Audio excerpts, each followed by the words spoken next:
সুপ্রিয় দর্শকবৃন্দ, আশা করি আপনারা ভালো আছেন। যে যেখান থেকে আজকের এই ভিডিওটি দেখছেন সবাইকে জানাচ্ছি আবারও স্বাগত সম্ভাষণ।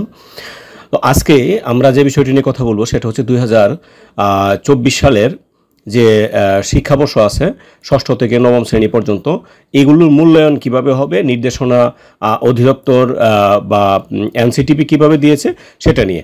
আর এর পরবর্তী ভিডিওগুলো হবে আমরা প্রত্যেকটা শ্রেণীর প্রত্যেকটা বিষয় সম্পর্কে নিয়ে ধারাবাহিক ভিডিও প্রকাশ করা হবে। তো সেগুলো যদি মিস করতে না চান তাহলে এখনই সাবস্ক্রাইব বাটনে, যারা সাবস্ক্রাইব করেন নাই সাবস্ক্রাইব বাটনে চাপ দিয়ে নোটিফিকেশন অন করে রাখেন, ভিডিও পাবলিশের পরপর আপনারা পেয়ে যাবেন। তো চলুন দেখি নির্দেশিকায় কী বলা আছে। 2024 শিক্ষাবর্ষের শিক্ষণকালীন মূল্যায়ন এবং বার্ষিক পরীক্ষা গ্রহণ সংক্রান্ত নির্দেশনা। শিক্ষা মন্ত্রণালয়ের একটি পরিপত্র দেওয়া আছে, সেটার নাম্বার, এটা 1/9/2024 সালে এর প্রেক্ষিতে শিক্ষা মন্ত্রণালয়ের নির্দেশনা অনুযায়ী জাতীয় শিক্ষাক্রম ও পাঠ্যপুস্তক বোর্ড কর্তৃক 2024 শিক্ষাবর্ষের ষষ্ঠ, সপ্তম, অষ্টম ও নবম শ্রেণীর শিক্ষণকালীন মূল্যায়ন ও বার্ষিক পরীক্ষার জন্য সংক্ষিপ্ত পাঠ্যসূচি প্রণয়ন, প্রশ্নের ধারা ও মান বণ্টন, সংশোধন ও পরিমার্জন করা হয়েছে। সাধারণ মাদ্রাসা ও কারিগরি শিক্ষাধারার মাধ্যমিক স্তরের সকল শিক্ষা প্রতিষ্ঠানে 2024 শিক্ষাবর্ষের ষষ্ঠ থেকে নবম শ্রেণীর শিক্ষণকালীন এবং বার্ষিক পরীক্ষার পরিমার্জিত মূল্যায়ন নির্দেশনার আলোকে অনুষ্ঠিত হবে। তো সেটা আমরা বুঝতে পেরেছি যে আমরা কি বার্ষিক শিক্ষণকালীন মূল্যায়ন থাকবে এখানে, আবার বার্ষিক পরীক্ষার পরিমার্জিত যে মূল্যায়ন নির্দেশনা আছে সেটা থাকবে। আগের যেটা ছিল সেটা না, নতুন একটা পরিমার্জন আমরা দেখব নিচে। তবে মাদ্রাসা এবং কারিগরি শিক্ষার বিশেষায়িত বিষয়সমূহের এবং দশম শ্রেণীর মূল্যায়ন কার্যক্রম পূর্বের ধারাবাহিকতা অনুষ্ঠিত হবে। পূর্বে বলতে আগে যে নির্দেশনা দেওয়া ছিল সেই নির্দেশনা অনুযায়ী চলবে। সেটা কী চলবে? বিশেষায়িত যে বিষয়সমূহ আছে মাদ্রাসার কারিগরি শিক্ষা, সেটা আছে দশম শ্রেণীর জন্য। শিক্ষণকালীন মূল্যায়ন এবং বার্ষিক পরীক্ষার পরিচালনার কী নির্দেশনা দেওয়া আছে আমরা দেখব। নির্দেশনা 1, 2024 শিক্ষাবর্ষের ষষ্ঠ, সপ্তম, অষ্টম এবং নবম শ্রেণীর শিক্ষণকালীন মূল্যায়ন এবং বার্ষিক পরীক্ষা জাতীয় শিক্ষাক্রম 2022-এর আলোকে প্রণীত পাঠ্যপুস্তকের বিষয়বস্তুর ভিত্তিতে সম্পন্ন হবে। আমরা যে 2022 সালে যে বইটা পেয়েছি সেই বইয়ের অনুযায়ী সেটা এই ষষ্ঠ, সপ্তম, অষ্টম এবং নবম শ্রেণীর শিক্ষণকালীন বিষয়বস্তু হিসাবে চিহ্নিত করা হবে। মূল্যায়ন কার্যক্রম শিক্ষণকালীন মূল্যায়ন এবং বার্ষিক পরীক্ষা দুইটি ভাগে অনুষ্ঠিত হবে। যে একটা যে মূল্যায়ন কার্যক্রম শিক্ষণকালীন যেটা, এই মূল্যায়ন এবং বার্ষিক পরীক্ষা দুইটাভাবে থাকবে। আগেও যেটা আমরা জানি ছিল ক্লাসে যে মূল্যায়নটা হইতো, মানে শিক্ষণকালীন মূল্যায়ন বলতে সেই শিক্ষণ পর্যায়ে যে মূল্যায়নগুলো হচ্ছে সেটাই রানিং একটা প্রসেস।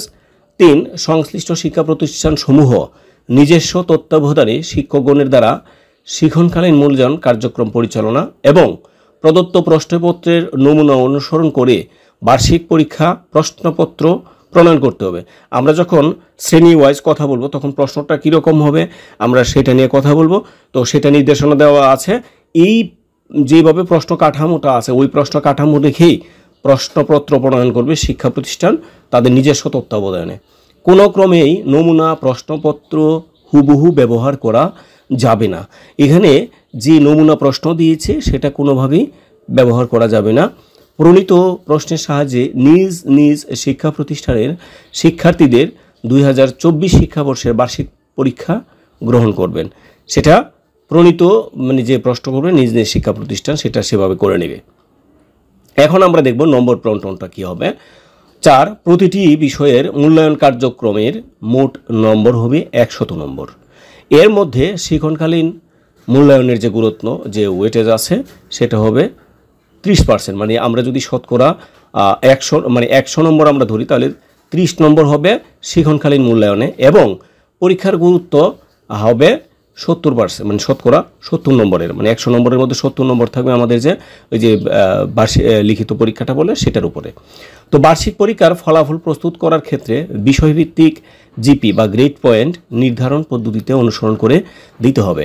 এখন কিন্তু আমরা যে আগে যে এগুলো ছিল যে ত্রিভুজ, চতুর্ভুজ, বৃত্ত, ওইগুলো না, এখন হবে এটা গ্রেড পয়েন্টের ভিত্তিতে। তো 5, শিক্ষণকালীন মূল্যায়নের যে নির্দেশনা দেওয়া আছে সেটা কিভাবে শিক্ষণকালীন মূল্যায়নটা হবে। প্রতিটি বিদ্যালয়ের পাঠ্যপুস্তকে নির্দেশিত একক কাজ আছে, জোড়াই কাজ, পোস্টার প্রেজেন্টেশন সহ যাবতীয় কার্যক্রম শিক্ষণকালীন মূল্যায়ন আইটেম হিসাবে নির্বাচিত হবে। মানে যে মূল্যায়ন কোন কোন ধারা কীভাবে মূল্যায়ন করা হবে সেটা কিন্তু এইগুলা দ্বারা নির্ধারিত হবে। শিক্ষণকালীন মূল্যায়ন পরিচালনার জন্য বিষয়ভিত্তিক নির্দেশনাসমূহ যথাযথভাবে অনুসরণ করতে হবে।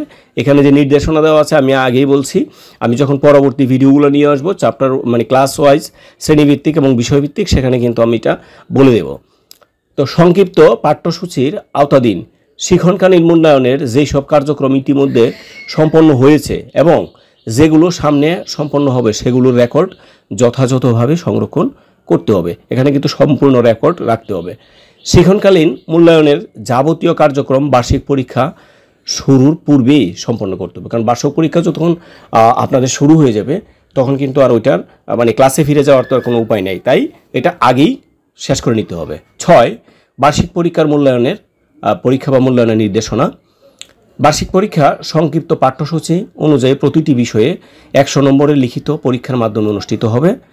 লিখিত পরীক্ষার মোট সময় হবে 3 ঘন্টা। লিখিত পরীক্ষার প্রশ্নপত্র প্রণয়নের নির্দেশিকা, প্রশ্নের কাঠামো, মানবন্টন, বিষয়ভিত্তিক নির্দেশনায় বিস্তারিত দেওয়া আছে, যেটা আমি বিষয়ভিত্তিক নিয়ে পরে কথা বলবো, শ্রেণীভিত্তিক বিষয়ভিত্তিক নিয়ে। বিষয়ভিত্তিক নির্দেশনায় প্রদত্ত নমুনা প্রশ্নপত্র দেওয়া আছে, এই প্রশ্নপত্র নিয়েও আমি কথা বলবো আপনাদের সাথে। লিখিত পরীক্ষার উত্তর লেখার জন্য পূর্বের নেই বিদ্যালয় কর্তৃক প্রয়োজনীয় খাতা সরবরাহ করতে হবে।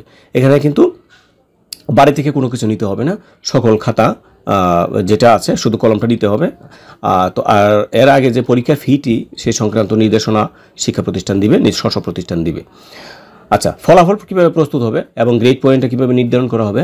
শ্রেণী উত্তরণের জন্য 6ষ্ঠ থেকে 9ম শ্রেণীর শিক্ষার্থীদের বার্ষিক ফলাফল প্রস্তুত করার ক্ষেত্রে প্রতিটি বিষয়ের মোট নম্বর হবে 100 নম্বর।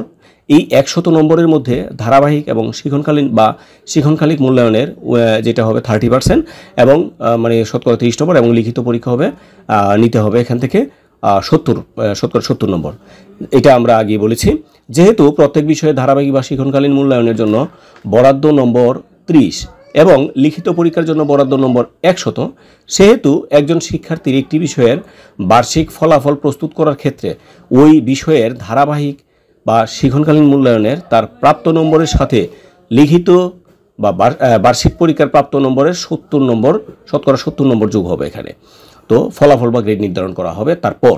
তো আমরা এখানে বুঝতে পেরেছি যে 100 নম্বরের যে পরীক্ষা হবে 100 নম্বরের, আপনারা প্রশ্ন হাতে পাবেন 100 নম্বর লেখা আছে, পরীক্ষাটা আপনারা দিবেন 100 নম্বর, কিন্তু সেখানে আপনি যত নম্বর পাবেন এর শতকরা 70 নম্বর আপনার ইয়েতে যোগ হবে, ফলাফলে যোগ হবে। উদাহরণ এখানে দেওয়া আছে। ধরা যাক বাংলা বিষয়ের শিক্ষণকালীন মূল্যায়নে মোট 30 নম্বরের মধ্যে শিক্ষার্থী ক এর প্রাপ্ত নম্বর 25। আমরা কিন্তু এখানে একবারে ভেঙে বুঝিয়ে দিয়েছে। প্রাপ্ত নম্বর হচ্ছে 25, আর লিখিত পরীক্ষায় 100 নম্বরের প্রাপ্ত নম্বর হচ্ছে 80।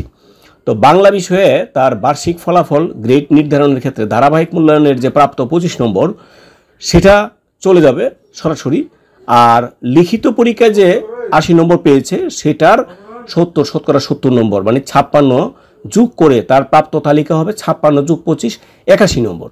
বাংলা বিষয়ের শিক্ষার্থী ক এর জিপিএ বা গ্রেড পয়েন্ট সে পেয়েছে 81, যেহেতু সে পেয়েছে A+। তার মানে আমরা ধরে নিতে পারি শিক্ষণকালীন মূল্যায়নটা যদি ভালো হয় তাহলে আমরা বার্ষিক পরীক্ষার যে মূল্যায়নটা হবে সেখানের মোটামুটি এটার খুব কাছাকাছি থাকবে। আচ্ছা, তো গ্রেড পয়েন্ট এভারেজটা যেটা হবে সেটা হচ্ছে কি গ্রেড পয়েন্টটা সেটা 80 থেকে 100 নম্বর যদি পাই তাহলে এটা 5, যেটাকে আমরা A+ বলি আগের মতোই। 70 থেকে 79 সেটা হবে A 4 পয়েন্ট, আর 60 থেকে 69 সেটা 3.50, সেটা হবে A-, আর 50 থেকে 59 সেটা হবে 3 পয়েন্ট B, আর 40 থেকে এটা ভুল হয়েছে এখানে, সেটা হবে 49। হ্যাঁ, এটা পরিপত্রে ভুল ছিল, যে কারণে পরিপত্র আমি কিন্তু এটা নিজে লিখি নাই, এখানে যে নির্দেশনা দেওয়া আছে সেটাই, এটা হবে এখানে 49। তো সেটা হবে 2 পয়েন্ট, প্রাপ্ত গ্রেড হবে C। আর 33 থেকে 39 সেটা হবে 1 পয়েন্ট, প্রাপ্ত নম্বর হবে D।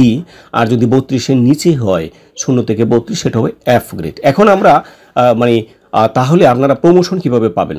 একটি বিষয়ে সর্বনিম্ন D গ্রেড পেলে ওই বিষয়ে শিক্ষার্থীকে উত্তীর্ণ বিবেচিত হবে। তার মানে আমরা জানি কি 33-এর উপরে পেলে এটা উত্তীর্ণ বলে বিবেচিত হবে। আচ্ছা, 3 বা ততোধিক বিষয়ে শিক্ষার্থী যদি ডি গ্রেড পায় তাহলে সে কোনো শ্রেণীতে উত্তীর্ণ হতে পাবে না। তার মানে 2টা ডি গ্রেড যদি থাকে তাহলে কেবল প্রমোশন দেওয়া হবে। 2টা ডি গ্রেডের বেশি যদি ডি গ্রেড হয়ে থাকে তাহলে প্রমোশন পাওয়ার সম্ভাবনা নাই, আর এফ গ্রেড পেলে তো নাই। তবে বিষয় শিক্ষকবৃন্দের সাথে আলোচনা সাপেক্ষে প্রতিষ্ঠান প্রধান বিশেষ বিবেচনায় তাকে পরবর্তী শ্রেণীতে উত্তরণের সুযোগ প্রদান করতে পারেন। বিশেষ বিবেচনার বিষয়টি শুধুমাত্র 2024 শিক্ষাবর্ষের জন্য প্রযোজ্য হবে।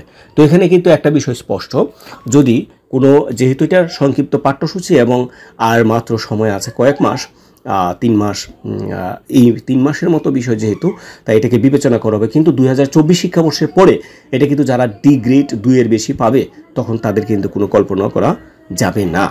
তো আশা করি ভিডিওটি আপনাদের ভালো লেগেছে, আর আগামী ভিডিও দেখার জন্য অবশ্যই সাবস্ক্রাইব বাটনে সাবস্ক্রাইব করে নোটিফিকেশন বেলটা অন করে দিবেন, তাহলে আপনারা ভিডিওগুলো পেয়ে যাবেন। তাহলে আজকে এখানে বিদায় নিচ্ছি, ভালো থাকবেন সবাই, ধন্যবাদ সবাইকে।